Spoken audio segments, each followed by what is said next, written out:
Good evening, and if you're just tuning in on this Monday, July the 4th, 2022, you are listening to the Angel Rock Live on United Public Radio Network, brought to you out of New Orleans, Louisiana.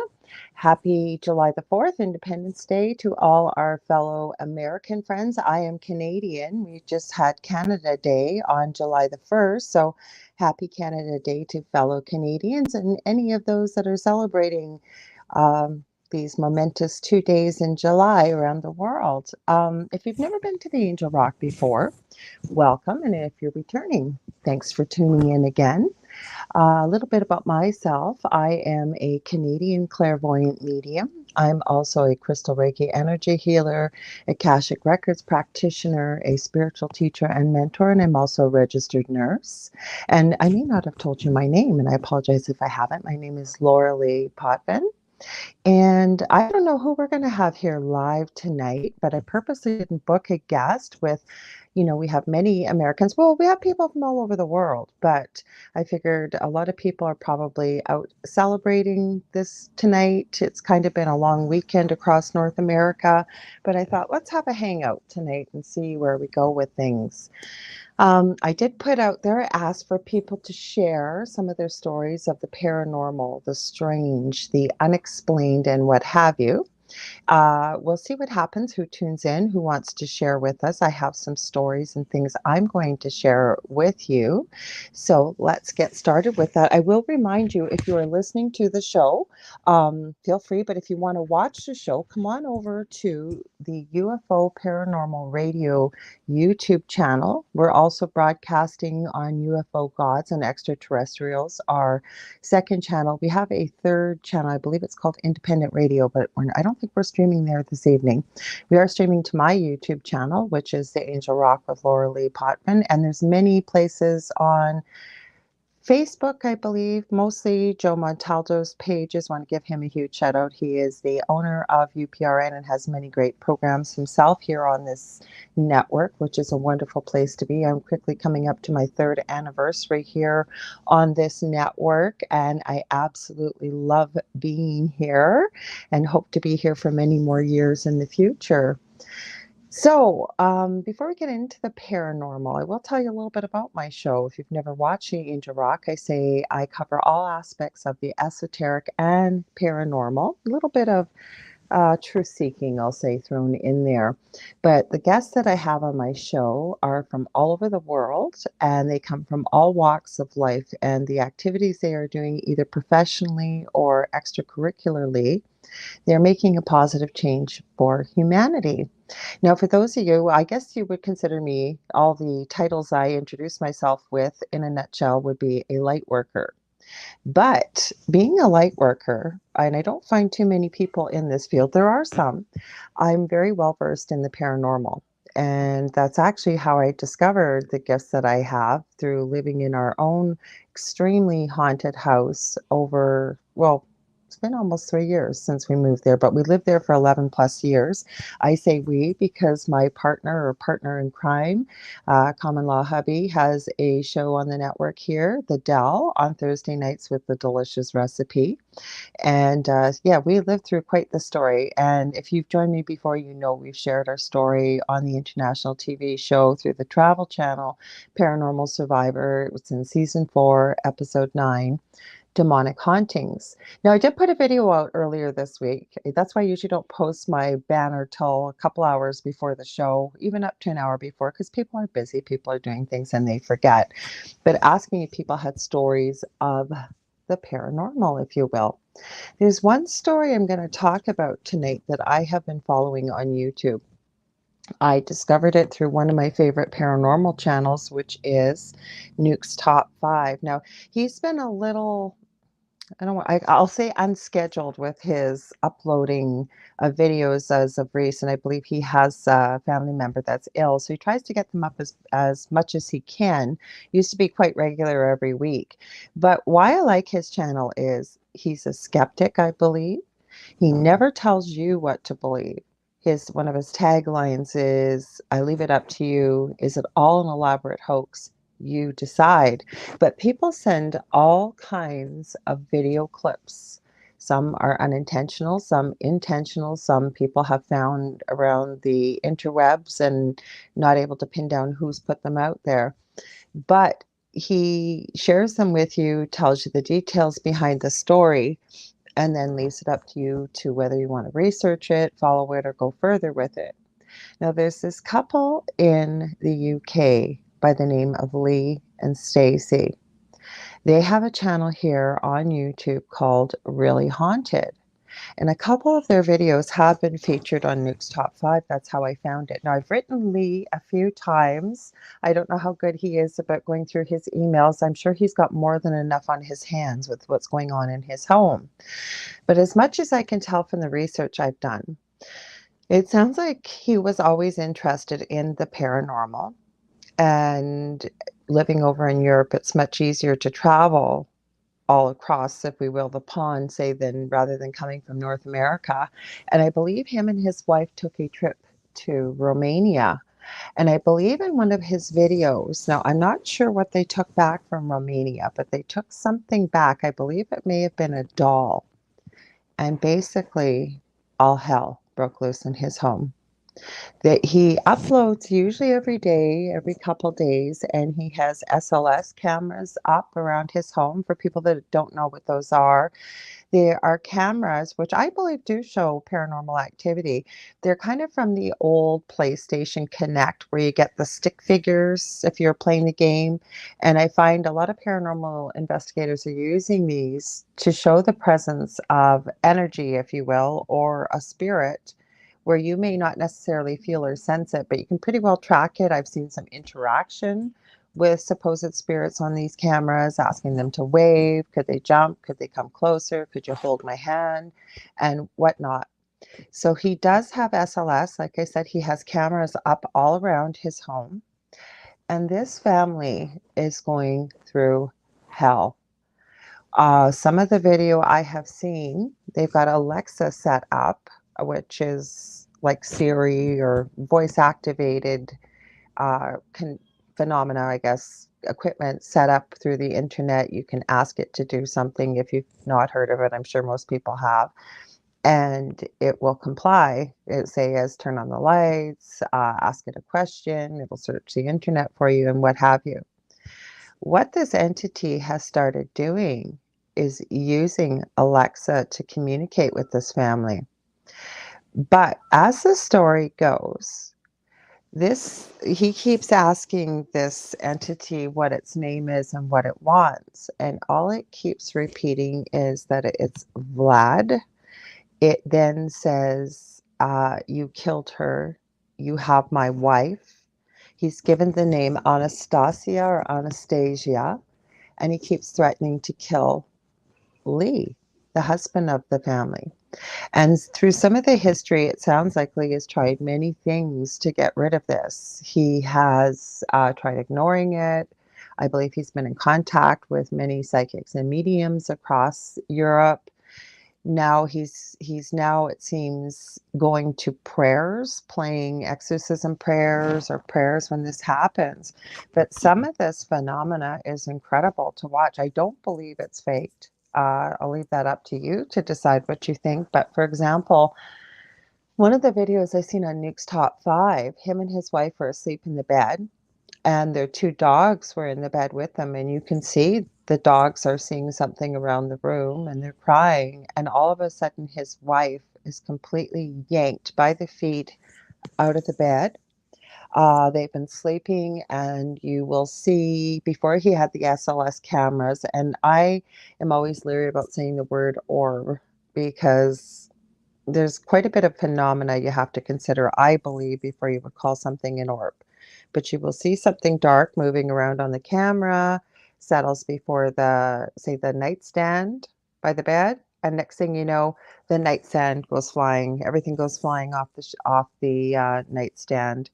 Lee recently, I believe it was 2 days ago, some of the videos he posted, I believe he put watch as ghost yanks me off the couch. Now, I don't know if I would call it a yank, but you do see this black mist materialize. He's sleeping on the couch, and as he's laying there, he gets a little restless. You can tell he's sleeping, and next thing you know, he just slowly slides off the couch and ends up on the floor.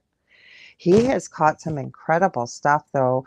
It looks like it's sort of a long, narrow house, and the way the cameras are set up, it's where the couch is and you can watch TV, but in the back room, it looks like there's a sliding glass door with curtains. And he wasn't even there. This was caught on camera overnight. There's all these flashing lights and something materializes. So I'm getting goosebumps as I tell you. This large black figure starts to materialize.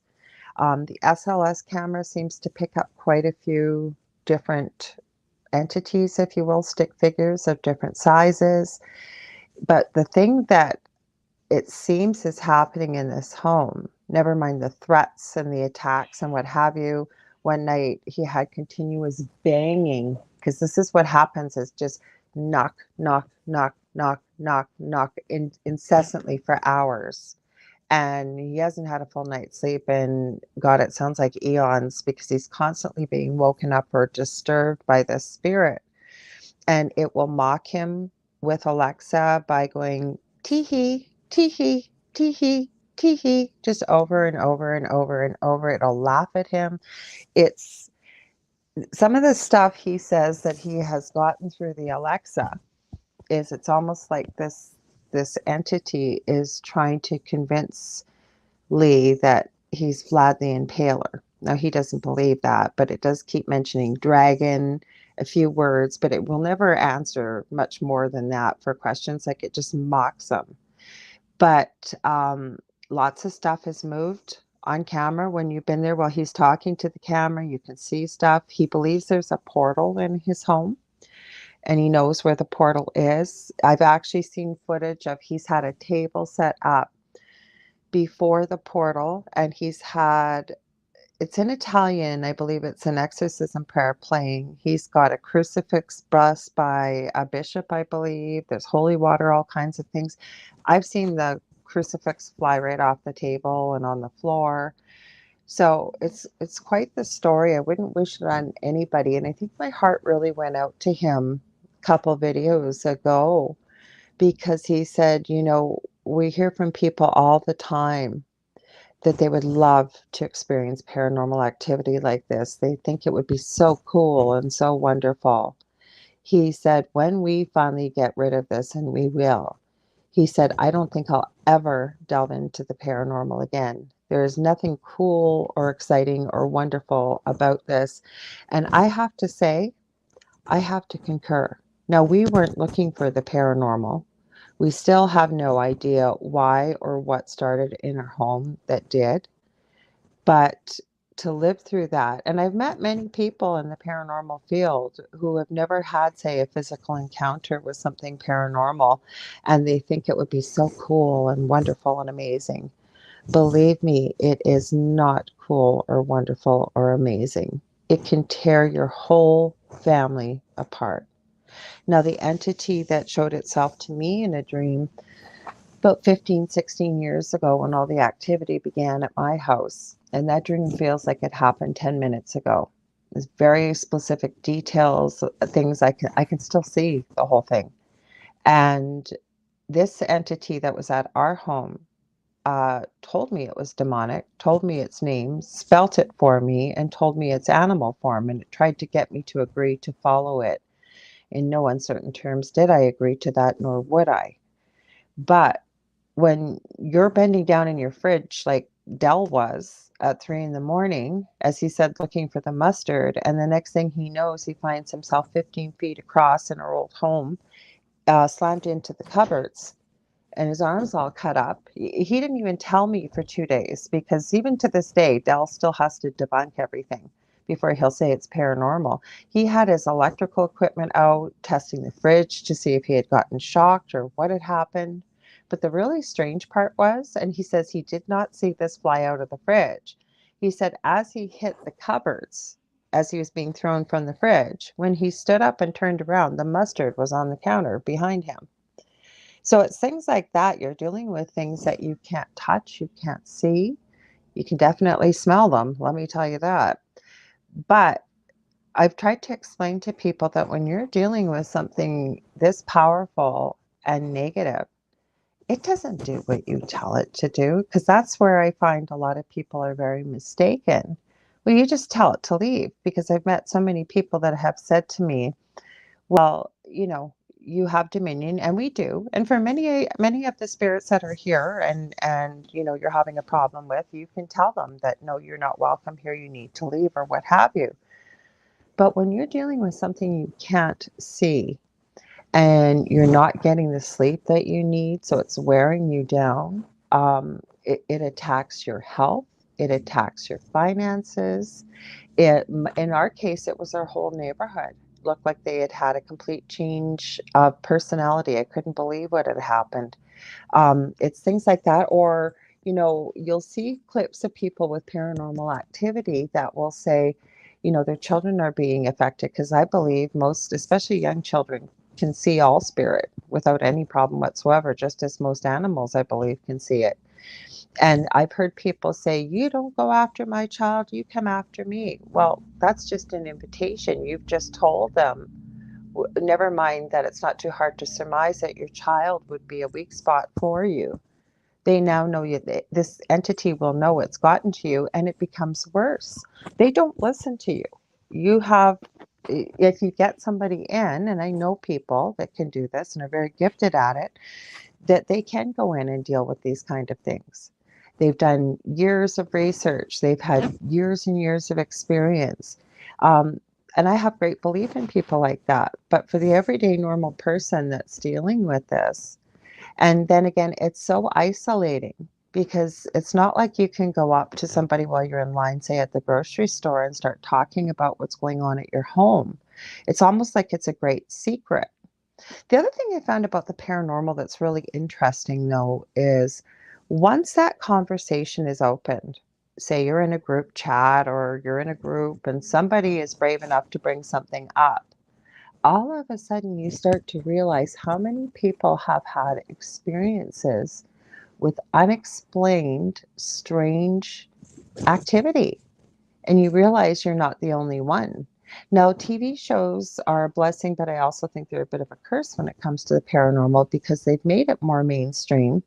But you get a lot of people thinking that so-called reality TV is reality. It's not.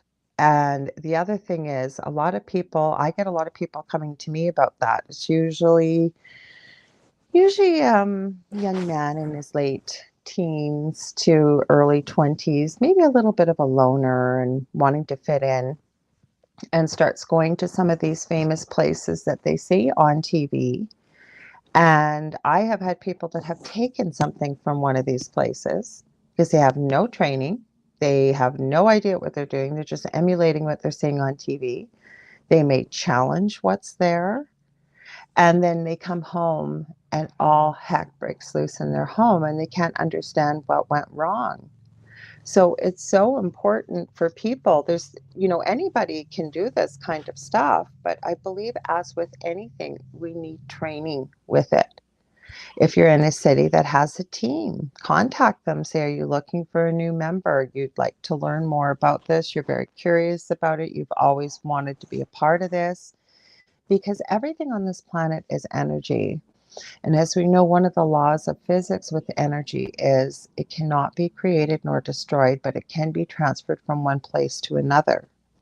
So when it comes to energy, one of the things we need to do is we need to know how to protect our energy when we go into places. And the other thing I want to point out, not everything is demonic, because that's another thing that drives me crazy about TV. Everything is demonic on these shows, everything. And every place they go to, they have activity.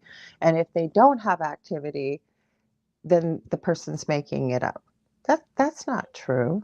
And especially when you've got, say, earthbound spirits here, and there's many reasons why we may have an earthbound spirit. We may have an earthbound spirit, maybe they've taken their life, and because of religious dogma and belief, they're afraid to cross over of what may be awaiting them, because they believe that they've sinned, if you will. Or a lot of times too, I've seen people that have passed very quickly and very tragically and have no idea that they passed away. And I've used this example on the show before, as well as many other times when I've talked about the paranormal. Let's put ourselves in that person's spot. Maybe we don't realize that we've passed away. And so we go back to our home. But as we're walking down the street, we start realizing people can't hear us, people can't see us. We have no idea what's going on. And then you're just living your life in your home. And all of a sudden, these strangers walk into your home and start moving in, start moving all their stuff in. They can't hear you, they can't see you. So you might be doing a few things to let them know, like, hey, this is my house. You don't belong here. But then they start renovating, they start ripping stuff apart. What are you going to do to make your presence known when something can't see you or hear you, to get them to stop when you believe that some stranger is moving into your home? There's other reasons I have seen. Some people, it's revenge. They're not going to cross over until they make the person pay for whatever it may be. Sometimes it's materialistic. They just love life here. They don't want to leave this life. They don't want to leave behind what they left, with passing away. There's all kinds of reasons. So the majority of this is not demonic. I believe demonic can be more rare than anything. You can get poltergeist activity. There's all different kinds of things. And I don't even think we've scratched the surface, because I always say, and I believe this, I don't think any of us will know the answers until we transition back home, or if you call it going to heaven, leaving this earth, whatever you want to call it. But until we've lived this lifetime here that we've lived, and then we get back amongst, because I believe we live forever. No, I'm not forcing my beliefs on other people, but I believe we have had thousands and thousands of lives, and we will continue to have more lives. I believe the purpose is that for whatever we set forth for this particular lifetime, say that we're all living right now, we're here for a reason, and we've chosen life experiences that will help grow and evolve our souls. And we have the choice here to screw it all up if we want. I seem to be hearing more and more and more, and I think I agree with this, that Earth is really a school. It's one of the most difficult places to incarnate into. We come in with, most of us, with spiritual amnesia, meaning we don't remember our past lives or who we really are as a soul or where we've come from. And as a soul, our energy, I mean, we're capable of telepathy, we're capable of all kinds of things. But then we incarnate into this fragile, heavy, dense body. This place is a place of duality. So whatever there is in the way of good, if you will, there's an opposite that's not so good. There's light, there's dark, there's hot, there's cold. So I think it's a very difficult place to incarnate. And then, connecting with spirit on the other side, as well as with a lot of research. There are a lot of souls that are waiting to incarnate into this lifetime on this planet. There's a waiting list, I understand. Don't know how that works. It's just some of the words that have been used. So in a way, if you think about it, kind of makes you realize how lucky you are to be here right now that you are, right? So maybe a strange way to look at it. I was doing some research too, because I wanted to see what's been going on in the world. What are some of the strange and unusual things people have been seeing? Over the last 2 years, the world has been in quite a quandary, and I will say that not very lightly. We've seen more division, more sadness, more depression, all these low vibrational emotions and energies in the last 2 years, particularly fear. And when we get into lower vibrational emotions or energies, as simply as I can put it, that is food for anything that is negative. That is exactly what they want. Like, again, going back a few minutes ago to Lee and his poor wife Stacy and their kids and family that are going through what they're going through. Not being able to sleep all night long, and so walking around exhausted all day long, then dealing with all of this, the physical attacks, I'm sure even the energy in the home must be so heavy that it just physically drains you. And once it drains you and we don't have our usual energy, physically, emotionally, spiritually, energetically, it can make us a real target for things like what this poor family is going through that I shared with you.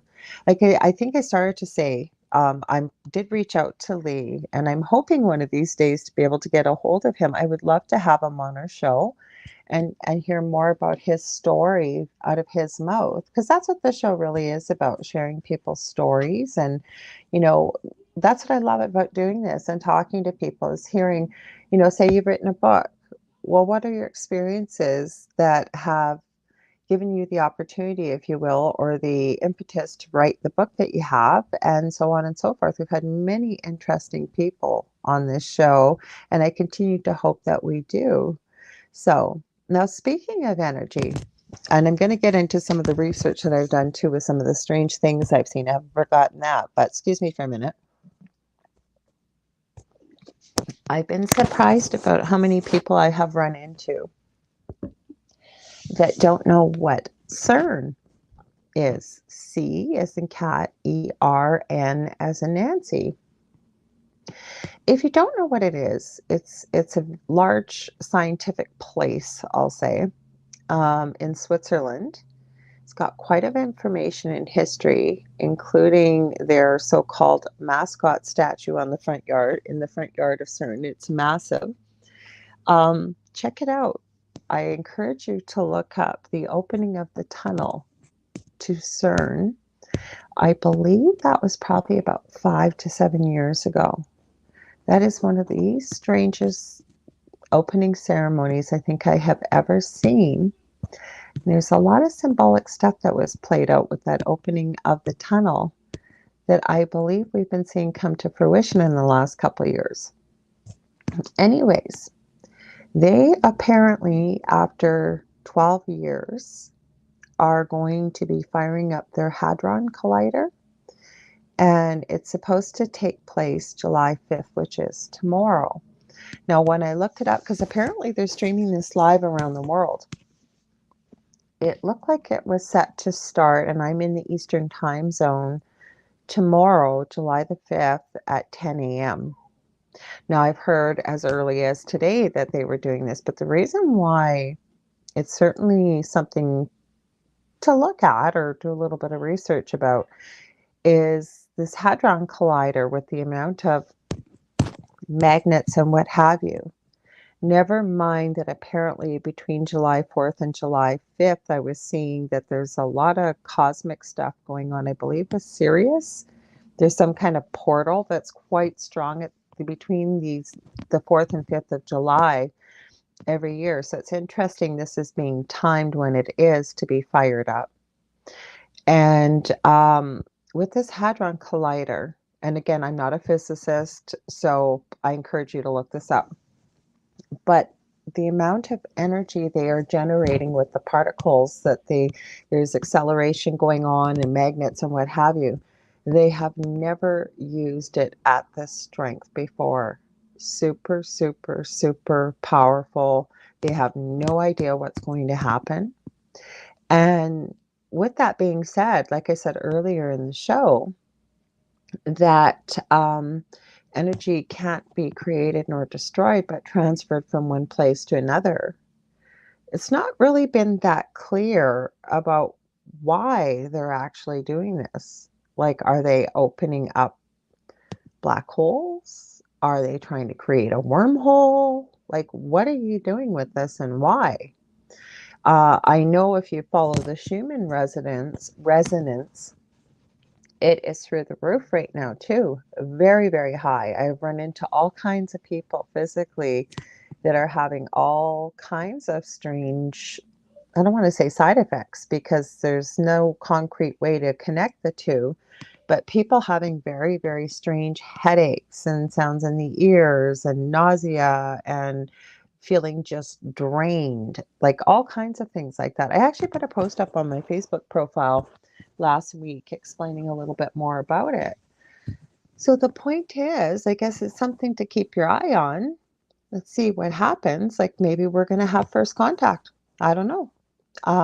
Again, I took a look because somebody had shared with me probably about a week and a half ago and it's going to sound funny, but somebody says there's a guy out there that has come from 2236 that claims to be a time traveler. Now, the funny part about this is, I mean, if you look up time travelers, oh God, you'll be there for hours going through some of these videos. You could watch 2 minutes and you know right away the person's, it's a joke.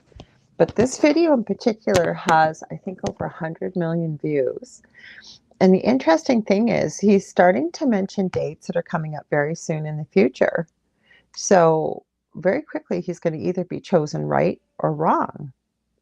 But then when you get into time, right, and you start looking at these things, and I believe in this theory that there are multiple dimensions, there are multiple timelines. Who's to say that maybe they really weren't from the future? And that what they're sharing with us is just from an alternative timeline they came from. I don't know. Hard to say, right? So it's certainly interesting to see what's going to happen in the next couple days. So I guess we'll keep our eye on it. But the reason I mention him is I believe he was talking about things like first contact was going to happen this year with ETs. I believe he gave a specific month and date, if I'm not mistaken. So it'd be interesting to see. And I'd seen that with a few things because I was looking for the video to share to somebody. We were talking about it. They said, "Oh, can you share the video?" So I did, but it took me a little bit to find it. And I noticed there were a few people saying this that claimed to be time travelers. Now, could they be just copying everybody else's videos? So true. And again, I'm not saying time travel exists. I'm not saying it doesn't exist. What I'm saying is, could it exist? I believe it does.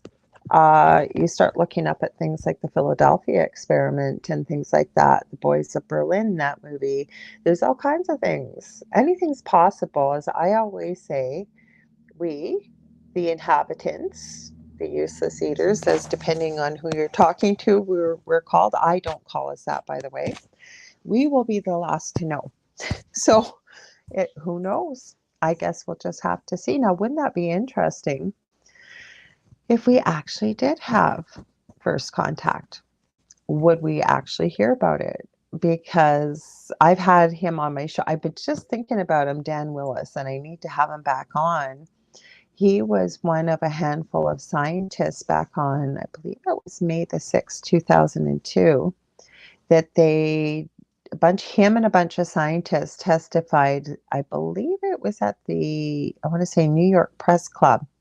And all the world media was supposed to be there. It was supposed to be one of the most incredible live broadcast, or not live broadcasts, but broadcasts that were filmed, because all of these scientists testified before Congress to the existence of 56 different types of extraterrestrials. Now, they all came with proof, or what they had seen, or what they had witnessed. And as Dan has shared on my show before, that what ended up happening was, if a news broadcast even carried it, it was like at the end of the news broadcast with a bunch of giggling and chuckles. Basically, some people believe that aliens exist, and it was like 15 seconds and a lot of fun was made of it. So who knows? I even took a look today to see, what are people witnessing and experiencing around the world that's strange and unexplainable? I definitely seen some interesting pictures, but the sad part is, with the way, technology has gone with video and photo editing, and to the fact that you can even use somebody's voice and make it look like somebody on video is speaking.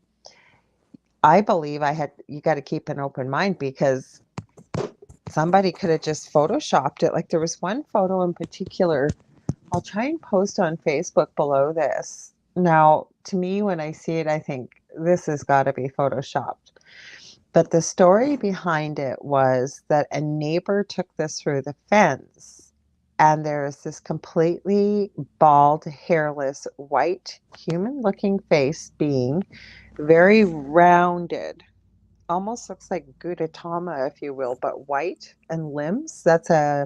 I believe he's like an egg shape from Japan. And he's got a muzzle on. I don't know if he bites. and the legs, he's on all fours. He's just like this round white blob, and his legs go up into points, like there's almost no feet. And the hands have these long, long claws. And I mean, like I said, I'm also a nurse. And no, just because I'm a nurse, I don't see everything out there. But I don't know, all the years I've done research and professionally as well as personally, I don't think I've ever seen a being look like this before. It was certainly interesting. Now, some of the things we are seeing, though, and it was really interesting. One of the videos I was looking at, I think it was a top 10 or top 20 list, and it was these boys shooting off fireworks July the 4th. I don't know if it was last year or a couple of years before. It was like older teenage boys. And all of a sudden, you hear this blood curdling, screechy scream, and they stop and they're like, "What was that?"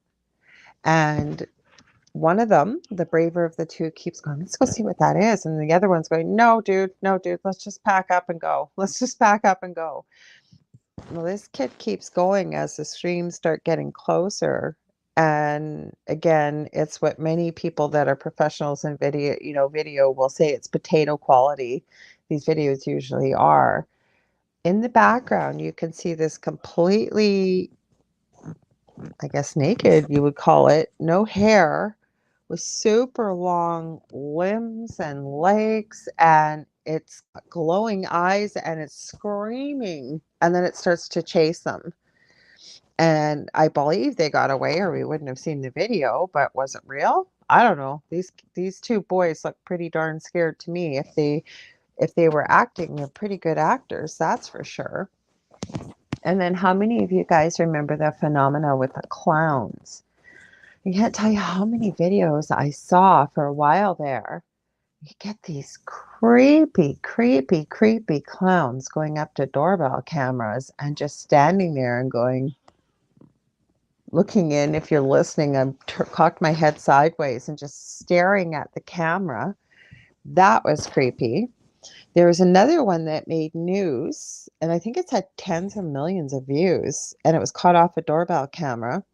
And it's in a really small town. I want to say Pennsylvania. And the lady woke up in the morning and checked her doorbell cam because it said I guess it had alarmed her that it had started recording. This thing, I have no idea what it is, and it's toddling down the driveway. In one of the videos I saw with this, because it was mentioned numerous times, it says the mystery of Dobby solved. And for those of you that are Harry Potter fans, Dobby was the house elf. And I have to say, it kind of looked like Dobby from the back. Even the way it walked, it looked taller. And nobody has any idea what this was or where it came from. They even interviewed the woman. But that's an interesting thing with doorbell cams, isn't it? Right? Because most of us are sleeping during the night. And that's when these things seem to get caught on camera. And people are catching more and more things on their doorbell cameras that you otherwise would have had no idea about. Now, there is one thing I do want to point out, though. A friend of mine, Seraphine Hurley, and she's absolutely right. We used to do a show together on this network on Tuesday nights, Infinite Inquisition. But she's absolutely right about this, that so many things happen in the daytime. Paranormal activity just doesn't happen at night. It's just, I think we feel safer, we're busier, there's more activity going on, and we don't see or hear or notice as compared to when all the lights are off and it's quiet and everybody's asleep. We hear every noise. If something makes a little bit of light or movement, we're going to see or hear it. And the other thing is, and I've had this conversation with many people on air and off air, you always hear that 3 a.m. is the witching hour. It's 3 a.m. somewhere in the world. At most times, it's 3 a.m. somewhere in the world. But I do like the explanation that one person, I think it might have been Varla Ventura's good friend of ours, Dell and I, and we have her on quite often on the network. She's an amazing guest and author of the paranormal and the strange and what have you. she said what she sort of felt was, yes, it is 3 a.m. somewhere in the world, but when it's 3 a.m. in that part of the world, that is when the veil is thinnest. Could make sense, I guess it could. But for example, now ever since we've moved into our new home, I love our neighbors, love where we are. We had little bits of activity here and there, but nothing compared to what we had in our other home. And all of a sudden, probably over the last 2 months, some of you have seen my dog, and I don't think she's in here right now, my German Shepherd, Emmy. Um, she's just over puppyhood. She'll be, well, three this month, I think, actually. And, she's pretty well calmed down. She does a few, gets the zoomies once in a while, as I call it, or, when she needs to run around, go for a good run and get her yayas out, as I call it. Anyway, she's pretty calm, and she's my shadow. She follows me everywhere. The other thing I'm going to preface this with, I never thought in all the years I've been with Del that I'd ever have a conversation about fairies, ever. He, like I said, is still very much a skeptic. He's very respectful of what I do, but he's got to debunk it 6 ways to Sundays before he will admit that something potentially could be paranormal or what have you. But for his show, he started talking to people and researching little people. And when I say little people, I am talking about the phenomena mostly with First Nations Aboriginals. We have quite a bit of mainly Ojibwe around where I live here in Thunder Bay, which is right smack dab in the middle of Canada in northwestern Ontario.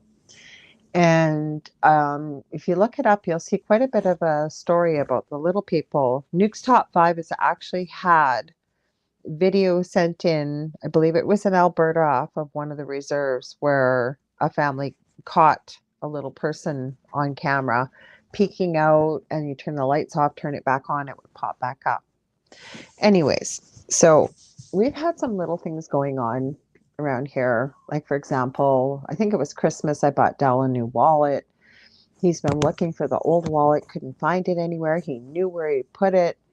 The one area in particular he had searched like 5 times. He needs some paperwork from the old wallet. He just went back to it, the same spot, a couple days ago, and there was his wallet sitting right on top of where it should have been. And he had looked in that place at least 5 times before. And we're not talking just in the same day, like for weeks, okay? Excuse me. Anyways, back to Emmy. Emmy has started this crazy activity where she is running frantically around the house, and she is tracking something. You can tell she is tracking something. Her nose is to the ground, and she keeps running over. I have a chair in the living room, and then there's a couch where Dell usually sits. And my chair is right next to the sliding glass doors that go outside.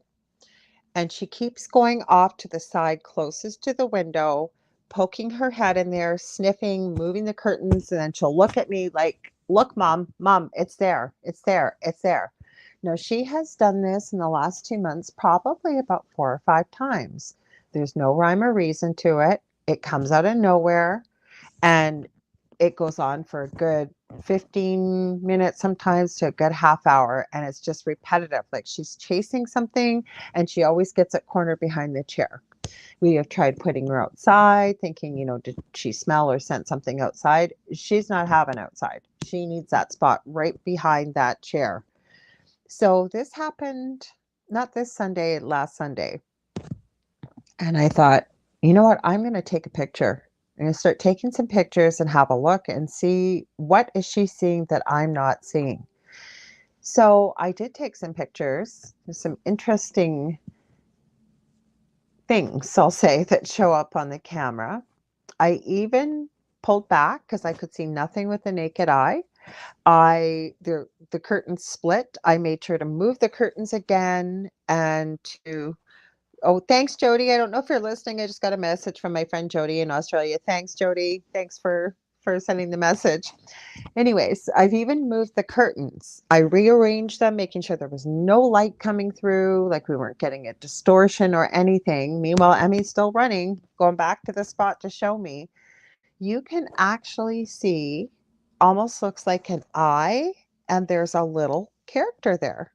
I'm getting goosebumps as I say that. So, is it a little person? What is it? Now, it was really interesting that one of my friends that is very intuitive and has pretty good, pretty powerful gifts. She had said she noticed the eye, and I didn't tell her all this stuff either. I just told her the story of what was going on, and I'd taken some pictures. What did she think? She said she noticed an eye. She thought it looked like a little being. But then the other thing that she picked up, she said, I almost see a little black cat. Now, the really interesting thing is my eldest son lives on his own. He's happily married with his own partner. But when he came over here, when we first moved in, and both my sons have gifts like I do, he said, Mom, do you know there's a little black cat around here? And I said, you mean like in spirit? And he said, yes. He goes, it's definitely here. And he could tell me where he saw it, where he felt it, what have you. So the mystery continues. Is it a shapeshifter? Is it a little black cat in spirit? Or is it maybe a little person or something?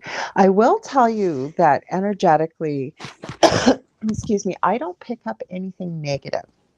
I more or less feel something that's very mischievous, likes to stir the pot, is literally what I hear right now. Likes to stir the pot, create a little bit of excitement, and then that's it. So I don't know. I guess time will tell. Now, the reason I share this story too is, and many people that have been through an experience like we have or work with the extreme paranormal, when you're dealing with negative entities, they definitely do not forget you. They do not forget you. Doesn't matter where you move, where you live. I don't know if it's more or less, I think really it's your energy. They know what your energy feels like. They know whom you are. And I know especially those that do paranormal investigations, and when they get EVPs or electronic voice phenomena, they will hear their names called on it. For example, even my friend Jason Blend has a wonderful show called Paranormal Soup on YouTube and Facebook. And there were times I used to call into a show every week from the most active part of my house, but I have two recordings in particular that I share quite a bit from Halloween 2017 and 2018. They were live shows, they were unplanned. And when you hear the EVPs that come through there and the names that come through, including Jason's name, in 2018, it actually says Dell's name. There's quite a few things that come through. Now, I didn't plan to call in there. They didn't know I was going to call in.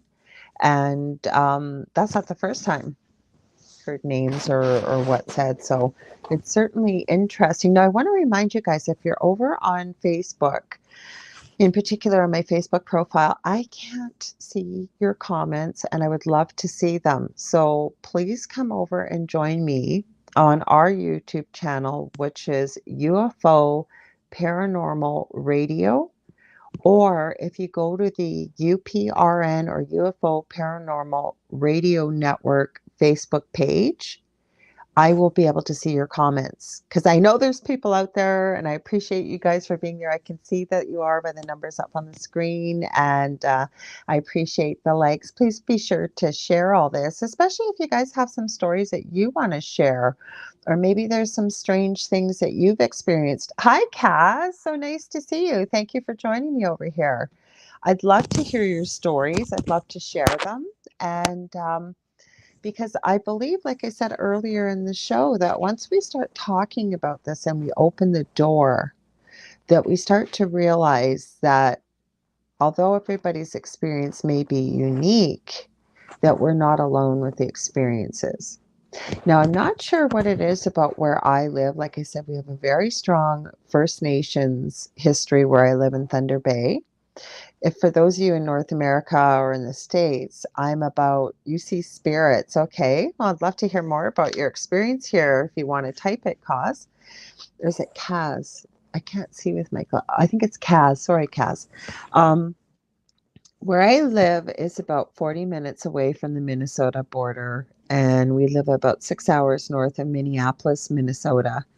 You have pictures. Well, if you can send them to me on Facebook, I might be able to upload them here. We'll see. Hopefully, I don't get cut off, but I have my laptop close. Or worst comes to worst, what we'll do, Kaz, is if you're comfortable, you can post them in the comments on my Facebook page, or if you're on UPRN, feel free to post them under right here.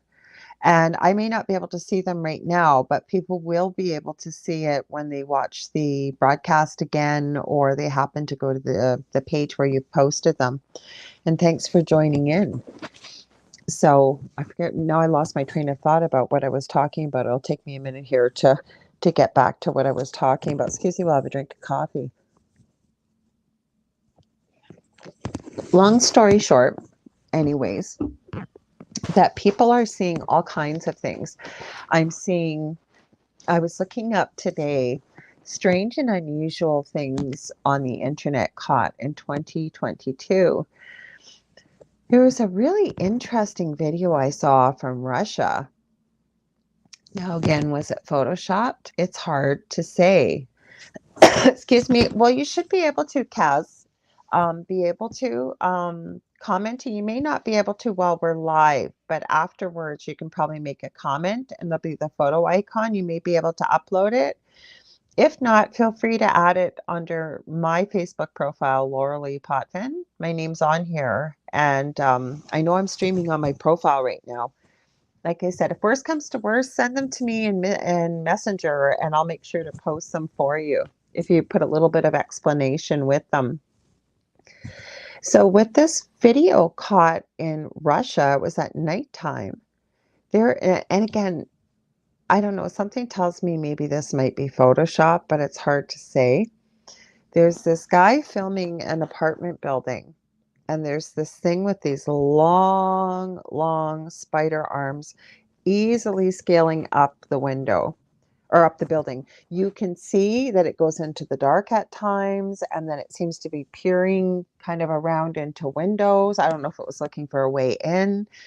And as it starts to, say, go from one side of the building to the other, the arms and legs start to stretch like it's able to go around. Now, is it photoshopped? I don't know, because I'm sure many of you in the paranormal have seen these beings. Now, I did not know that they've been caught multiple times on camera, but they have. And it's in the California area. And they look like walking triangles, if you will. There's no upper body or torso. It's just almost like they go into an upside down V with legs and feet, and they're walking.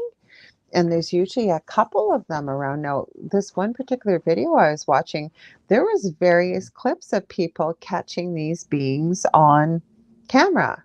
Now, the guy that was sharing the story and sharing the top 20 strange things caught on camera said, it's been said that people believe they could possibly be ET or UFO phenomena. I don't know. I don't know what the heck they are. They are strange as all get out. Then, like I said at the beginning of the show, we're broadcasting to you from United Public Radio Network out of New Orleans, Louisiana. There was a newscaster that went to, I believe, one of the most haunted or proposed haunted old homes in the Louisiana area. Hey, Derek White Sky Cloud, welcome. Nice to see you. And what happened was, excuse me, she was doing a report on it looked like it was an older home, probably some type of historical building that they now keep back, like how it was back in the time. But she didn't catch any of this while she was filming, but as she was reviewing the film and doing the editing to put it in for the newscast, she caught something on camera. It looked like this misty type. It didn't take a human form, but it was moving. It was definitely something that was caught on camera, unbeknownst to her at the time when she took it. So there are things happening. I don't know where you are in your neck of the woods, but there's all kinds of strange paranormal activity going on in the way of UFO ET. Now, I maybe it's always been going on, but we just didn't all have camera phones. But some of the things this particular top 20 list was showing, and again, it was in the US, but it was very early morning. It was still dark out, but it sounds like it was from a bigger US city, and it was a traffic report, like live webcam from a helicopter or what have you. Holy crap, what they caught on camera. They literally look like, I don't know how else to describe them. They almost look like cartoon type ghosts. And they were all moving, all lit up and all swirling and moving around. And again, it wasn't something that was planned. They caught this on a traffic cam. I believe they were trying to focus on one of the clocks on one of the skyscraper tower buildings in the city and noticed all this activity right next to it. So, and I'm seeing more and more people talking about strange phenomena that's going on in the sky, strange things that they're catching. So, what is it? Why is this coming out? Why are we seeing this all of a sudden? Again, when I was talking earlier about energy, is it because, excuse me, what's been going on in the world? We've got so much division and argument and, disruption, sadness, depression, all food for things that are lower vibrationally in the way of energy. So is it that being fed and to what's always been out there? And all of a sudden now we're seeing more and more manifestations of it. The other thing that I've always asked the question, and for those of you that are in the chat, I'd love to hear what your thoughts are. Have you guys noticed, if you're a paranormal investigator or you research this type of phenomena and activity, that depending on where you live geographically, there seems to be certain types of unexplained strange entities that get caught on camera that aren't seen anywhere else in the world? For example, I mean, there's some of the more well-known, like the chupacabra or what have you. This particular video, there was a lot of things it kept catching in Mexico. Again, maybe you might call it the rake or whatever it's been likened to be called. You see a lot of those there. A lot of flying brujas, they're called, or witches. You'll see that.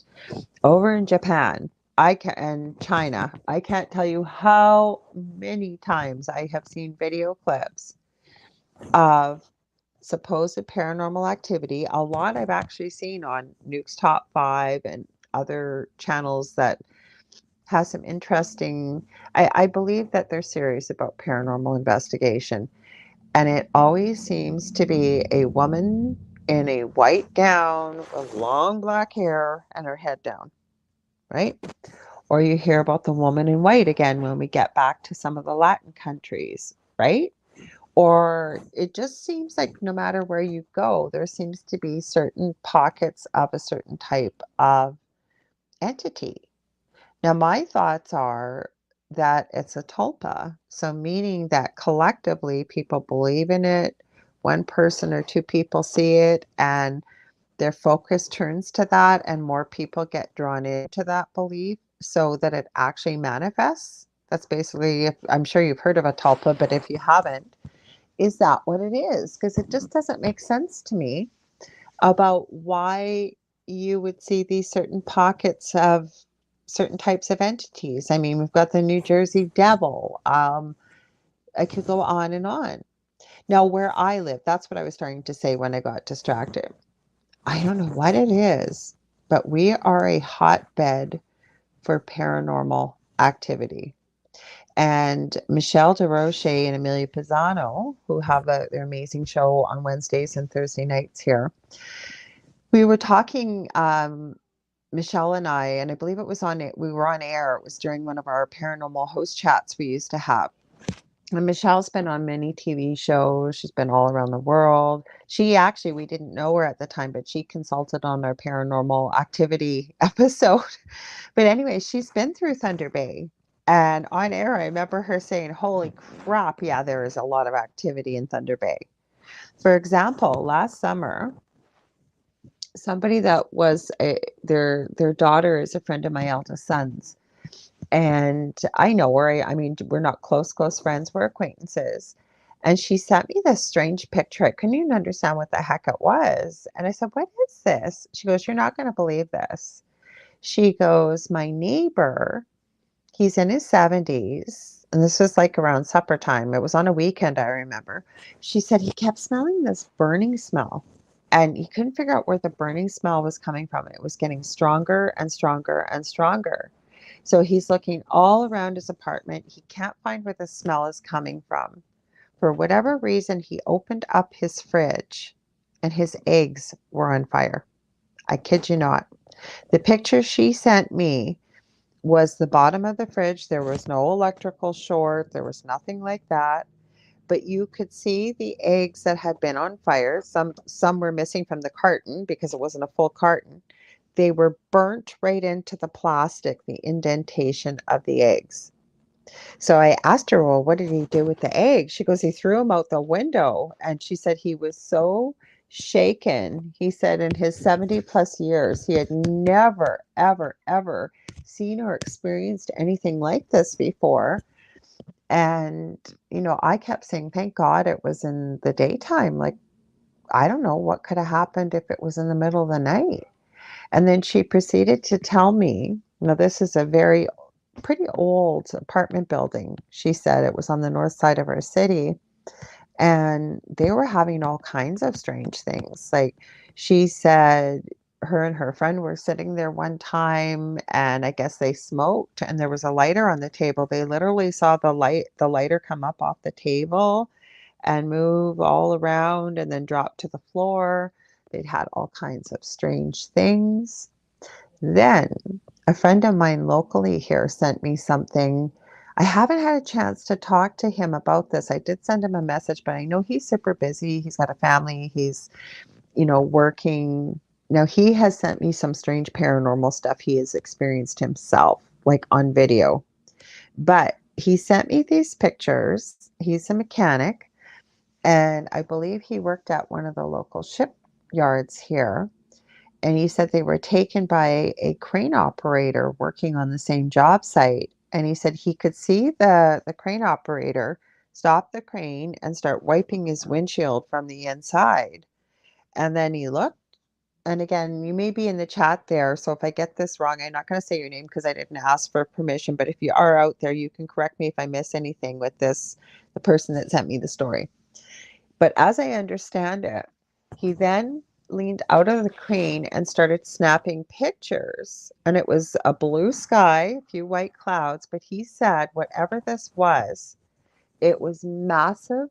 It kind of looked like smoke, but it was changing and morphing shape.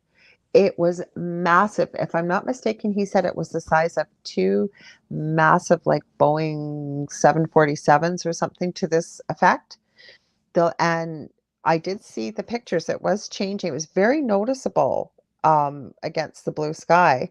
But the last one is what freaked me out, because the last one, it literally looks like it's standing upright, the shape of it, and you can see through it, through parts of it. But it almost looks like something wearing like a face mask or a helmet, and like it's got an air hose, and then it goes down and it's almost got like a tail. It is the strangest picture I have ever seen. And again, I've got so many questions to ask this person that shared it with me. And I know eventually we'll get a chance to talk about it, but it was like, holy crap. Like, you just saw this, like, and they have no idea where it came from. Now, he is Métis, as my friend Derek White Sky Cloud is. My partner is also Métis. For those who may not understand what Métis is, it is First Nations or Aboriginal, and another nationality usually. But he does practice a lot of the Ojibwe traditions and what have you, the gentleman that sent this to me. So he actually asked me what my thoughts were on this, and did I even think that maybe it was um, the Thunderbird, which is part of First Nations legend and lore.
Leave here if I can. Sorry, guys. There we go. There. Now, hopefully, you guys can hear me. Hi, Hi, Starling. I am so sorry about that. I have never had that happen. And I'm thinking, oh, thank God my laptop is right here and I can sign into StreamYard either here or on my phone. Because I heard that all of a sudden I heard this, bzzz, which I've never heard. And then I look up and it's like, no, my phone was in the spinning wheel of death, as I call it on the iPhone. There's Apple. So thank God. And I had StreamYard all ready to go. I'm going to make sure I have it on here just in case. So if something happens in the next little while, don't go anywhere, please, because I'm coming right back. Because I have no idea what just happened there. But that's what I got for talking about the Thunderbird, right?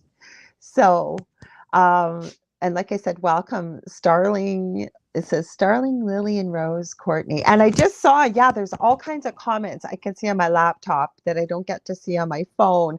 And I'm so sorry, guys. So, like I said, if you're just joining us, go over, please, to UFO Paranormal Radio on Facebook, or you can come to the YouTube channel under the same name.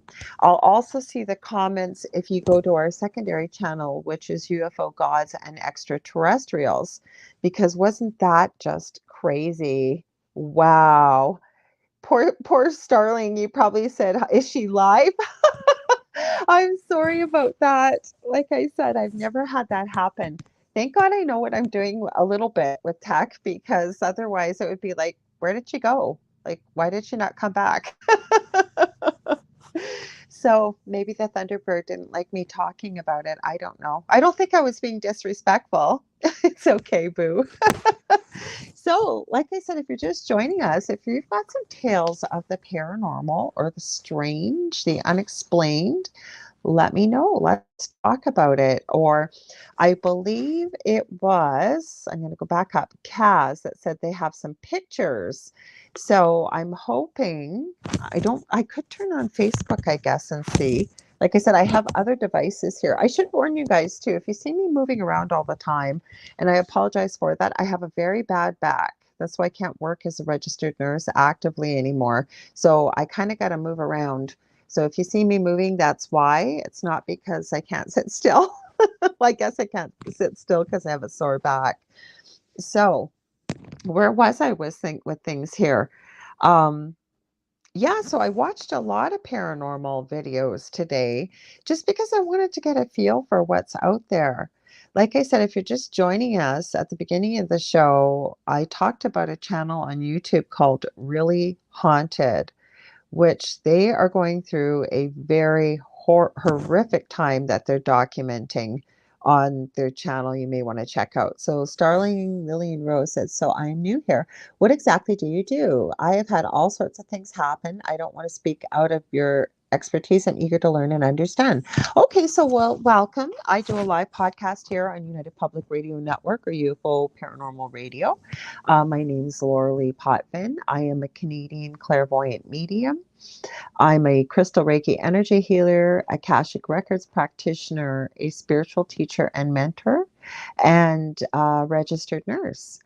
And I guess in a nutshell, you call me a light worker. But I have extensive experience with the extreme paranormal, having lived in our own home for 11 plus years with massively extreme paranormal activity that my family experienced as well as other people. We've shared our story on Paranormal Survivor through the Travel Channel. It's season 4, episode 9. It's on, I believe, I know it's on Vimeo. It's also on YouTube. And the episode was called Demonic Hauntings. Now, the only thing I didn't like when they filmed it was when they used the little clicker, it said Lorilai's Demon. And I said, if you're going to call the episode that, we are not filming this. And they told us they wouldn't. But yes, that is what the name of the episode is. And we are very grateful that they shared our story. They interviewed us for 6 hours, but we had no say in what they put in the episode or what they showed. So all I'll say to you is it did not happen the way they showed in the show. And they do reenactments in the show. I am nothing like the woman who portrayed myself. Let's put it that way. The only thing I will say that did happen the way they showed in the show is at the end of the episode, my partner, who's also on this network, the Dell, with the delicious recipe on Thursday nights, he almost died. And after that happened, one of us had to stay awake all night long. So that I hope that gives you a little bit of background. Hi, Cass. You're still here. Good. I'm sorry. Like I said, I don't know what happened. My phone made this buzzing noise as I was talking about paranormal pictures somebody sent to me here locally, and then my phone died. So thank God I have my laptop next to me. So that's why I was frantically trying to get it to load and type, don't go anywhere, and coming right back. So you say you're new here, Starling, and you're eager to learn and understand. So do you have any experience with the paranormal, or what would you like to know? I also do teaching with people because I believe all human beings have intuitive gifts. I believe we are so much more powerful and gifted than we have ever been led to believe. And so I teach people how to, say, balance their energy, how to protect their energy, how to connect with your spirit guides. I can go into your Akashic records. That's not something I do on air. You can't send on here for some reason. Well, Kaz, look, if you're okay with it, look up my name. I'll spell it for you. It's spelled so strangely, but it's not hard to find me if you spell it right. It's L as in lion, O-R. I wonder if I could write it in here. Oh, I can't. I have to be on one of the pages. So it's Lorilei. And then my last name is P as in Peter, O, T as in Tom, V as in Victor, I, N as in Nancy, Potvin. So you can send me the pictures, and I have a group on Facebook called Paranormal University for all things paranormal. I'll be happy to share them, and I will definitely share your pictures in after the show's done. I know I'll be able to share them. At least I know for sure on my own Facebook page I'll be able to share them. But I need a little bit of context if you're comfortable sharing what happened in these pictures. Like, where did you get them? What was the situation? You don't have to put a whole book about it, but just sort of how you knew there was something strange or unusual going on around you that led you to take pictures. So, Starling, believe I am more powerful than I realize, and I need help understanding what is going on.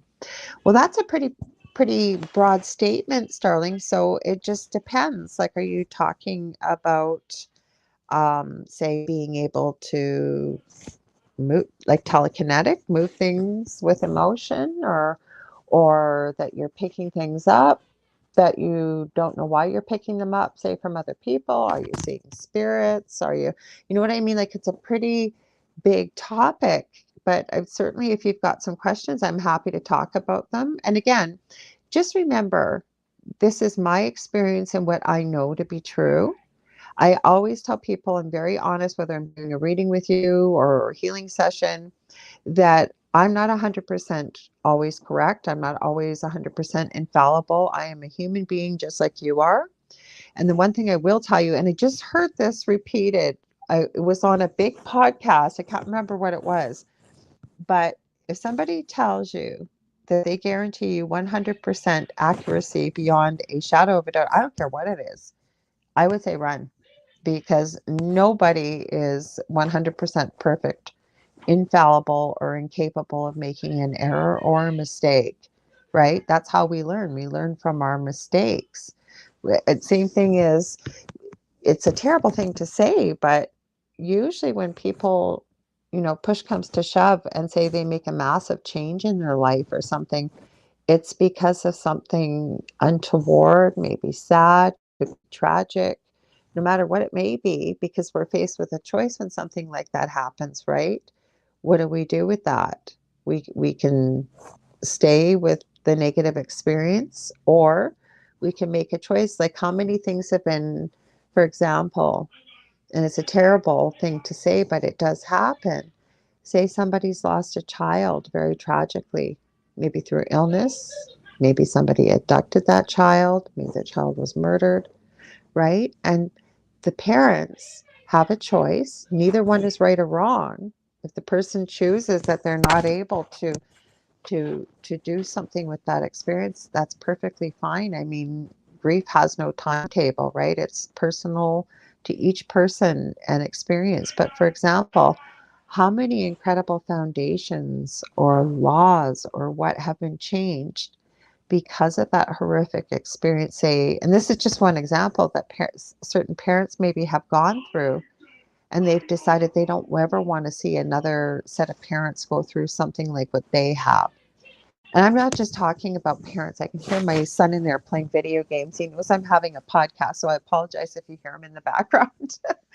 But that's what I'm saying. When we're faced with adversity and we're faced with really tragic, awful things that happen, right? That's when we have a choice. Now, can we make changes and have the choice to do something really great for ourselves or other people when things are wonderful and status quo? Absolutely.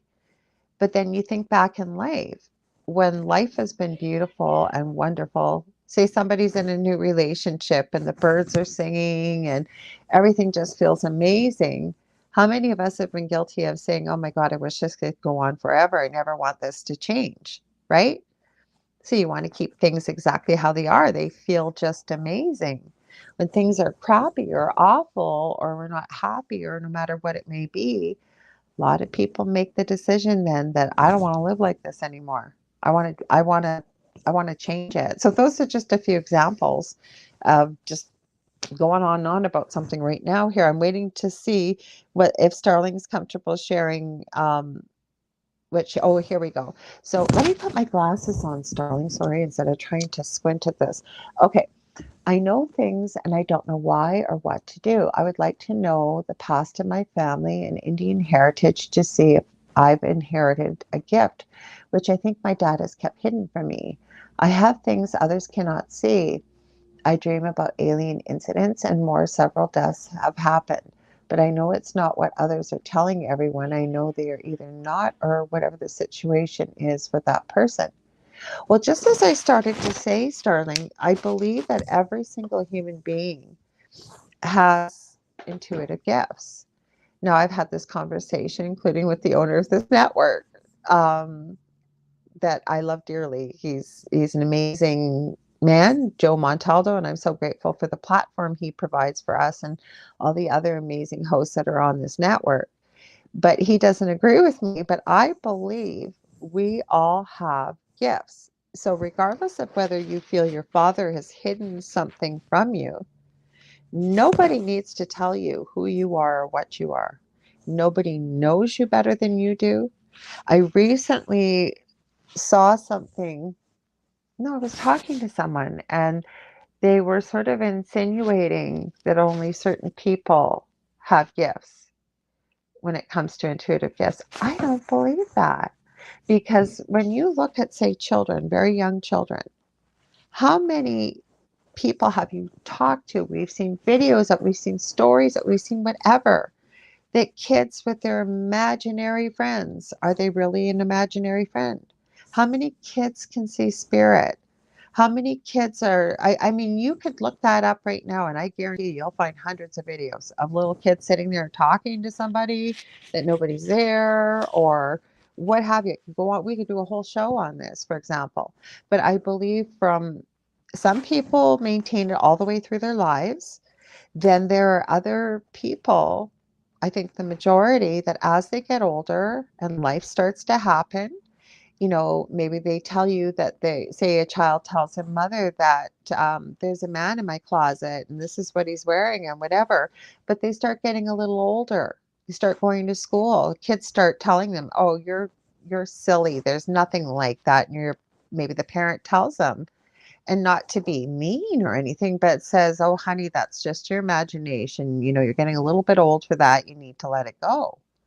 So as we start to get older and we start having what we believe are more adult responsibilities and life happens, we let that part of ourselves go.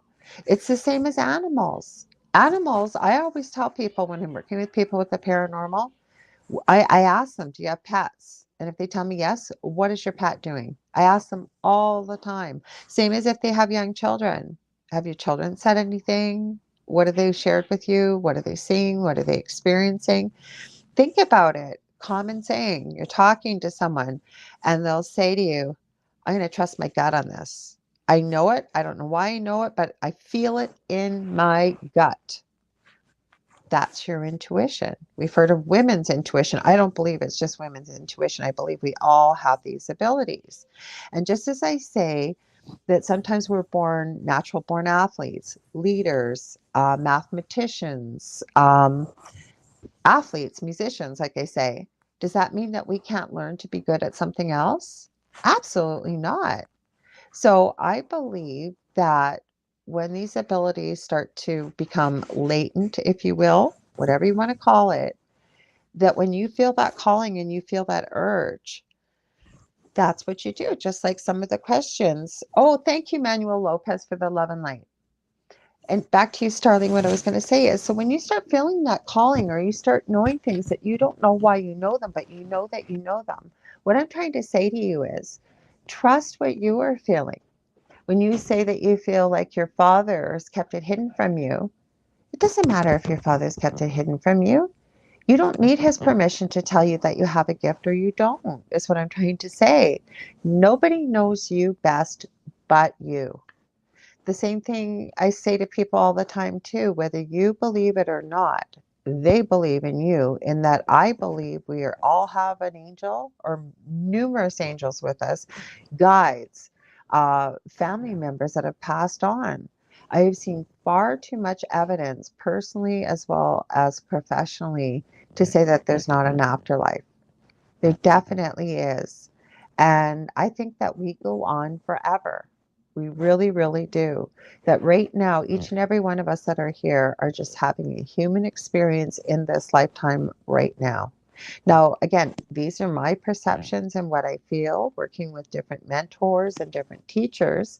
You're going to hear different things from other people. And I always say to people, when you're talking with others or you're trying to learn about this, take what resonates with you or feels right to you and leave the rest. I can tell you, when I started this journey almost 20 years ago, I don't have the same belief systems that I did back then. I was only able to accept what I felt at that time that felt right to me. But as I meet more people, as I do more research, working with different mentors, connecting with different people, and starting to connect more with spirit, I get more and more information that, and I do try to keep an open mind. So the first a journey, and I'm not trying to be cliche, starts with the first step. You just put one foot in front of each other. I always encourage people, when you're new at this, to work with different mentors. There's many free resources out there. I do believe meditation is incredible and important for all of us, not just for those of us that are working within this field. CEOs do it, again, professional athletes. 15 minutes of meditation is akin to an hour and a half of sleep.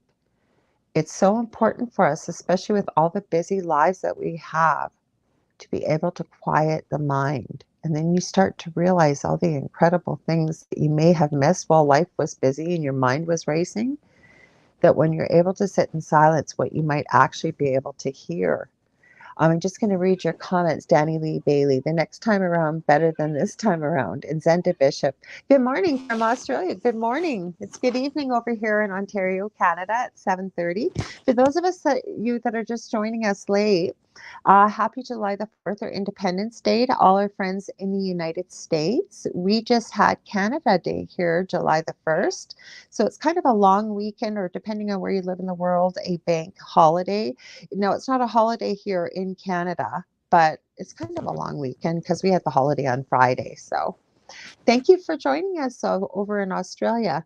So I did want to just quickly say back to Starling, I hope that might give you a little bit of information or feedback. There's tons of great groups on social media to join, to be able to ask questions. There's great people running courses and teaching all the time out there. There's resources on YouTube and other video platforms where you can find all kinds of information out there. And again, take what feels right to you and leave the rest, because it can be overwhelming. I've always said that when I opened this door to the paranormal, and again, it wasn't by choice. And again, I don't want to call it the paranormal, whether you want to call it spirituality, esotericism, the paranormal, but either way, when you start looking at things that aren't mainstream and looking into alternative belief systems and things that are out there, I always say it feels a gazillion times bigger than what we know to be in the matrix, if you will, the real life, the muggle world, whatever you want to call it. Now, thank you, Manuel. You put 1212121212. And you put 633 in South Dakota, Danny Lee. Now, I wanted to talk to you a little bit about your comment there. You said the next time around better than this time around. Now, that could be how you feel, and there's nothing wrong with feeling about that. But, and again, just my perception. But a lot of times, life can be really, really, really, really difficult. Feels like everywhere we turn, every door is shut in our face, that nothing ever seems to work out, or what have you. But I also believe, and again, sounds very cliche, that I think it's how you look at the glass, if you will, the proverbial glass. Is the glass half full or is the glass half empty? And then if you do go down this path, no, you don't have to. When you start looking at things, you said life has been bad this time around. And I'm really sorry that life has been bad for you, Danny. I really, really am. I really am. But again, and I don't want to sound heartless because I don't mean it being heartless in any way, shape, or form. But it's what we do with those experiences, right? It's what we do with them. So if life has been really bad and it's been really difficult and it's been really sad, we do have the opportunity to look at it, and there's things to learn from those experiences. Um, excuse me. What do you want to do with your life? What do you want to do with it? How could life be better? And when you have those answers, what could you do to start making that happen? Right? Nobody, everybody's life is, and again, I'm not diminishing what you're sharing here. I want to thank you for your bravery and your courage that you're sharing this here with us. But for example, I'm going to take my life, for example. Everybody thinks my life is wonderful and I run around with unicorn poop and rainbows and clouds and stuff talking to them, or they'll say, you're always so positive. Well, that might be how you feel about that, Danny, if that's how you feel. I can't tell you how to feel and not feel. You said die and be born again. But again, if you're feeling like that, you know, I'm not saying you're telling me what you're planning on doing or how you're doing it, but maybe reach out for some help. Reincarnation is real or it is not. Well, again, a lot of things I've shared here tonight, I've shared that it's my belief system, and I try not to tell people what to believe, but I just feel like from the amount of I've studied near death experiences for 40 years, I believe I had one as a toddler, um, working in palliative care and seeing what people believe and what they experience at the end of life. I'm actually writing a book about that. Um, just what comes through with mediumship, or what we experienced in our previous home, that I don't know what that was. um excuse me, that had to come from somewhere. It wasn't made up, and I can tell you, I've got pictures and video and what have you. Other people have experienced it in our previous home, people that didn't believe in this kind of stuff, that after what happened to them, they never came back to the house. I could tell you that again, but never believed in it. So again, I think it's how we look at life and what we choose to do with it. That's what I was starting to say before I read your comment, Danny, is that people always think that, say, for example, my life is wonderful and amazing, whatever. I didn't put out there. I lost everything in my last home to be able to leave it. I was homeless. I lost everything, everything. But it's what we choose to do with it. And again, yeah, life can suck sometimes. It really can, but it's what we choose to do with it. It's your life. And again, if there's things that you've always wanted to do or experience or whatever it may be, why aren't you able to experience it? What would you need to do to make it happen? If you are feeling depressed and you feel like maybe you're feeling the way you shared here, maybe reach out for some help, get some help, talk to somebody about it. See if maybe there's many things we can do about those kind of things. And I want to thank you for your courage to share how you were feeling here, though, and your beliefs.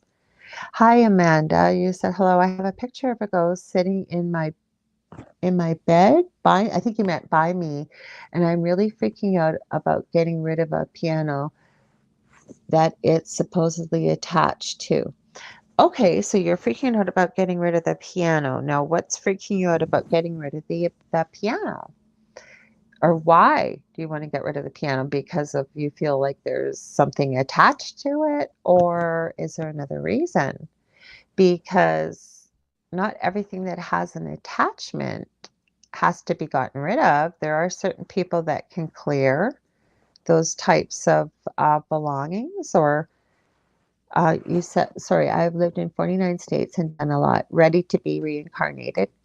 I respect that, Danny, and thank you for sharing that. Okay, so it's scary that it may get mad. Okay, someone told me that it's attached to the piano. So you're worried that the spirit might be angry with you that's attached to the piano if you get rid of it? Is that what you're saying, Amanda? I'm just waiting for you to type your answer. Well, okay. I would probably need more information and more history about that, but um, if it's attached to the piano, this is just my thoughts and feelings. If it's attached to the piano, it's depending on how the piano came into your possession. Working with someone that could possibly identify whom is attached to this piano. And if you think about it, now it doesn't mean this is right, but if you think about it, if it's attached to the piano, that's where its energy will stay. That it shouldn't necessarily be that it's going to get angry with you for getting rid of the piano. I don't know anything about this thing. You have a picture of it. Well, you're more than welcome to send it to me, like I had mentioned to, I believe it was Kaz, and I'll try and post it after this is posted on Facebook. I'll try and post your picture there. You sent a picture in Messenger. Okay, thank you. I might be able to see it on my laptop. Hang on. Sorry, guys, for jumping off here. My laptop's slow. That's why I don't like to use it for shows if I don't have to. Let me have a look. Amanda, we'll see if I might be able to see your pictures too, Kaz, if you sent them. So I don't normally do shows by myself, but I kept this one open because of it being July the 4th and with it being a holiday. So hang on, I'm going to go to Messenger. Okay, anytime you can open up here. Okay, we'll see if they'll open up to Messenger. Because I don't know if you're on my friends list or not, Amanda. If you're not, of course, it won, excuse me, to open Flywheel. That's only other reason. Okay, let me see. Okay, I don't see you on here, but I know you probably have sent it. Let me see if I can type your name in. Amanda. So you sent them directly to me? I'm sleeping under the blanket behind the stroller. Okay. I'm trying to see on here because I don't use my laptop very often. I could go on here on Facebook, but I don't want my phone to crash on me again. Let's see, chats. Message requests, that's where it might be. No, if you sent it to me, hon, I don't have it here on on this page on UPRN you sent it to? If you sent it there, if that's where you are, I'll be able to see it. Give me a second.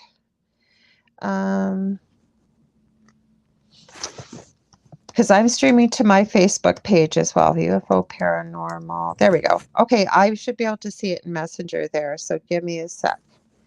I just have to find it on here. Sorry, guys, I'm not usually silent while I'm doing this. Okay, we'll go to the page. Give me the page. Thank you. Looking for messages on here, guys. Give me a sec. Inbox. There we go. Okay, Amanda, give me a second. We'll take a peek. No, I don't think I see. What page are you sending it from, Amanda? That might help me because I'm not seeing it. Joe, oh, you're on Joe Montaldo's. Okay, I'm on the wrong one. That's why. Okay, give me a sec. I went to our main YouTube channel. I have it. Okay, what's my Facebook name again? Kaz, I'll spell it for you. It's L as in lion. It's all one word. Orilei.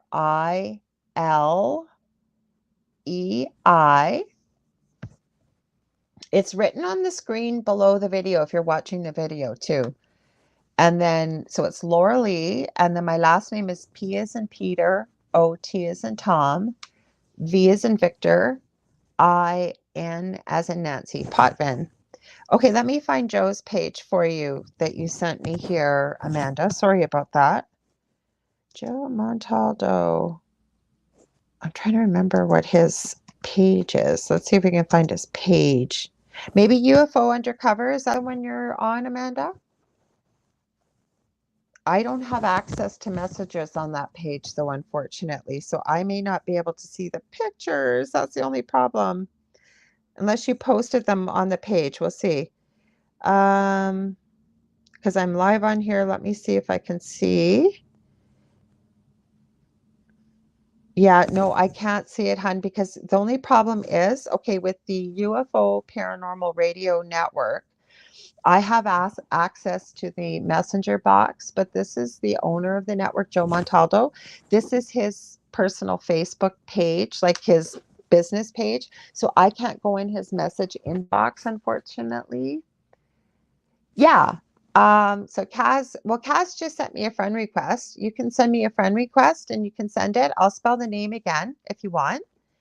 It's you can see it on screen too. If you look right at the bottom, I'm pointing to it. It'll say Lorilei Potvin, host of the Angel Rock. If you look up Lorilei Potvin, and I'll spell it for you again, it's all one word, the first name, Lorilei. And then my last name is Potvin. P as in Peter, O T as in Tom, VIN as in Nancy, Potvin. So if you send it to me, Kaz, I don't normally do this, but I will. I'm going to try and see if I didn't get your pictures. I'll have to wait. We're almost out of time, you guys. This goes by so quick when we have a chat like this. Way out, Waldo. Late again, as always. It's gone. The piano is clear. Did you clear it for her? Did you clear it for her, Manuel? If you did, I appreciate that. So Amanda, you'll have to see. Manuel just wrote in the comments. He said it's gone. The piano is clear. That's okay. Don't worry. If I'm not live right now, you can still send it to me, Amanda. If not, I'm here every Monday, anyways, live. I just don't. I usually have guests. I'm not usually like have a show sort of free form like this. So that's okay if you're late to Way Out Waldo, because what happens is the replays to all of our shows are carried wherever podcasts or talk radio are carried, including, I see your friend request, Amanda. I'll take care of that after the show. What I was going to say is our replays are carried wherever talk radio or podcasts are carried. So things like iTunes, iHeartRadio, Spreaker, Spotify. Now I see your message. Give me a second here, Amanda. Anyway, Spreaker, Spotify, iHeartRadio, SoundCloud, Podbean, anywhere you can think of, our archives are carried. So if you miss the show, you can always watch it again on YouTube. The replay will be up very shortly. Oh, hi, David. I knew that name, but I didn't know where. The giver of books. Yes, David sends me incredible books. So, David, you're just joining us late. We're talking about the paranormal. We've only got a few more minutes, but Amanda, since you've done that, and Kaz, I don't usually do this, but I will try and get your friend requests here. Okay, new message request from you. I want to see it. Okay, let's see your photo. I don't want to see your covered pictures. Send me not you. I'm talking to Messenger. Okay, let's see. Okay, I'm having a good look at this. Okay, so where are you, Amanda? You said, give me a second. I'm going to go back on this. So I got your picture. I'm looking. I'm sleeping under the blanket behind the stroller. Okay, so what are we looking at that you're concerned where there's something? Now, I notice your face is a bit blurred out and it seems to be kind of misty behind you here, Amanda. Okay, yeah, I see you're laying in the bed. I'm just not sure what we're looking at here, like what you're referring to. Just for the future, so you know, that thing sitting up, that's not you? Holy crap, if that's not you. Wow, that's not you. Holy crap. With your permission, I'm going to post this underneath so people can see this when they're watching. Wow. Holy cow, I'm like speechless looking at this. I'm speechless. So I'm just like, holy crap. Wow. All kinds of things are going through my head right now. I'm not usually speechless.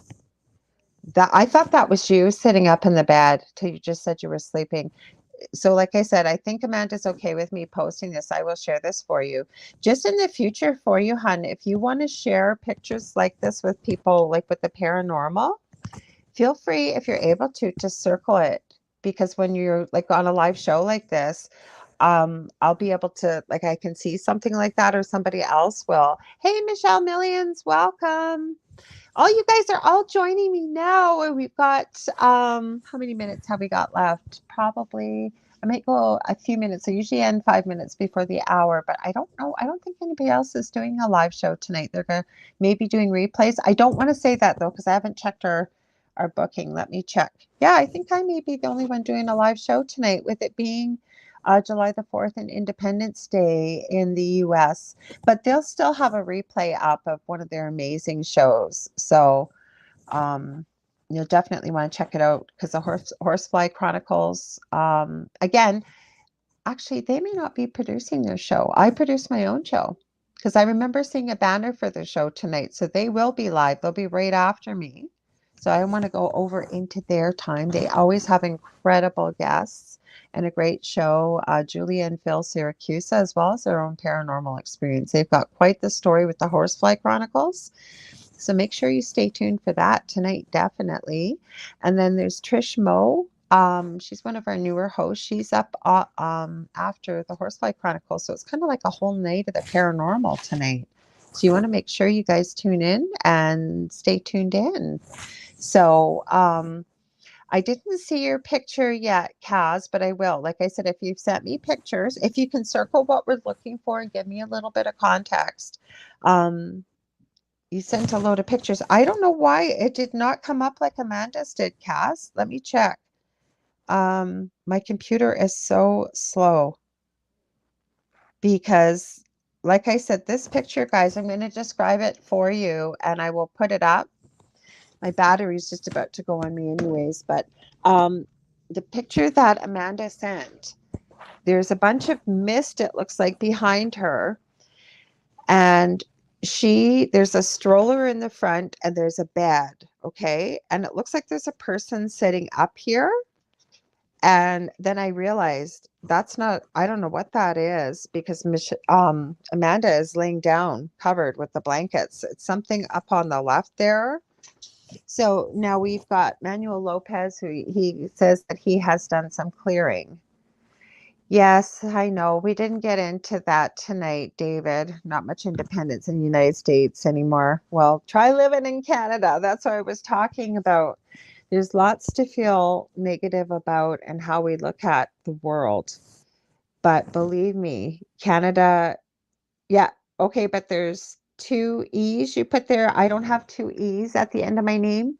It's just Lei. So I don't know who got that one, but I didn't, because Amanda's came up right away. And I feel so bad about that, Cass, because we only have a few minutes left. And then I'm going to have to be off of here because we're live on a network. So like I said, stay tuned for the Horsefly Chronicles, because I didn't think they were doing a show. And then I remember I saw the banner that Julia put up. So they're going to have a great guest for you guys tonight. So we didn't get to any readings either. We were too busy talking about paranormal. We'll have to do that time. I think I don't have a guest booked on my birthday, August 15th. Otherwise, I am booking already into September. I have incredible, amazing guests coming up for you guys from all over the world, all different aspects of the esoteric and the paranormal. So, yeah, that's right, Kaz. Like I said, I will check it afterwards. Give me a little bit of context about the pictures, and I'll be happy to post them. I'm going to have to wait till my phone charges up a little bit, but I will post them either under this replay or under my banner that I do up for the show so people can see it. But what I want to remind you guys is, if you ever want to book a reading with me, healing sessions. I also do mentoring sessions. Feel free to get a hold of me on facebook.com/The Angel Rock, or you can always send me something under my main profile, which we talked about tonight. Also, if you got a show idea, maybe you got a guest idea, maybe you got some questions or pictures you want to share, please feel free to send them to me as well. But I have two groups on Facebook I would love for you all to join. The first one is Paranormal University for all things paranormal, like what we talked about tonight. You can share pictures on there. There are groups from all over the world and people in that group. I think there's just over 1,000. And then our sister group, the Angel Rocker Tribe, are for all things esoteric, spirituality based, power of the mind, power of positivity. For say you're newly into spirituality or trying to find out more about your gifts. I'm trying to go back to your name, honey. I can't see it now. I forget what your name is. Please forgive me. She was talking about that tonight. That's a perfect place for you to start. Now, we have almost 1,000 people in there from all over the world. I try to post learning things, not so much in Paranormal University as of late, but I do. But in the Angel Rocker Tribe, free opportunities, lots of anything from crystals to how to access your spirit guides, you name it. So I want to invite you all to please join me next Monday on the Angel Rock from 5 to 7 p.m. Central, 6 to 8 p.m. Eastern. I have a guest for you. I wish I could remember what their name is. I can't remember at the moment. Mark your calendars for July 18th. I have Tom Riley from Ireland coming. He has done quite a bit of extensive research about Oliver Cromwell. We're going to be talking about the paranormal in that castle and all kinds of crazy stuff. So I love you all so much. I am so grateful for you all being here and being part of the show tonight. I send you all so much love and light. And we'll see you next week, same time, same space. And good morning, good afternoon, or good evening, wherever you may be.